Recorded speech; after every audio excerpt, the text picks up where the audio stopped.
ഈ ദുരുപദേശവും നല്ല ഉപദേശവും തമ്മിലുള്ള ആ ഒരു അന്തരം, ആ ഒരു വിടവ് വളരെ ചെറുതാണ്. ഞാൻ എല്ലാ ശുശ്രൂഷകരോടും പറയുകയാണ്, വളരെ കൃപയോട് പക്വതയോടുകൂടെ നിൽക്കണം.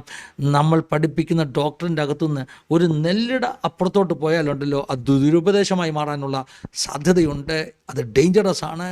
നമ്മൾ എന്തെങ്കിലും പഠിപ്പിക്കുമ്പോൾ വളരെ ശ്രദ്ധയോടുകൂടെ കറക്ഷന് സമ്മതമുള്ളവരായി പഠിപ്പിക്കണം. അതായത് നമ്മൾ പഠിപ്പിക്കുന്ന ഡോക്ടറിന് തെറ്റാണെന്ന് ഒരാൾ പറഞ്ഞാൽ ഞാനതിനെ റീ എക്സാമിൻ ചെയ്യാം, തെറ്റാണെങ്കിൽ ഞാൻ തുറന്ന് സമ്മതിക്കാമെന്ന് പറയാനുള്ള മനസ്സുണ്ടാകണം. ഇപ്പം ഞാനൊരു ഡോക്ടറിനെ പഠിപ്പിച്ചിട്ട് ഞാൻ പറയുകയാണ് ഇത് മാത്രമാണ് ശരി, ഇതല്ലാതെ പഠിപ്പിക്കുന്നവരൊക്കെ തെറ്റാ പഠിപ്പിക്കുന്നത്, ഞാൻ മാത്രമാണ് ശരിയെന്ന് പറഞ്ഞ് പഠിപ്പിക്കാൻ തുടങ്ങുമ്പോൾ ഉള്ള അപകടം, നമ്മൾ കറക്ഷന് റെഡിയല്ല.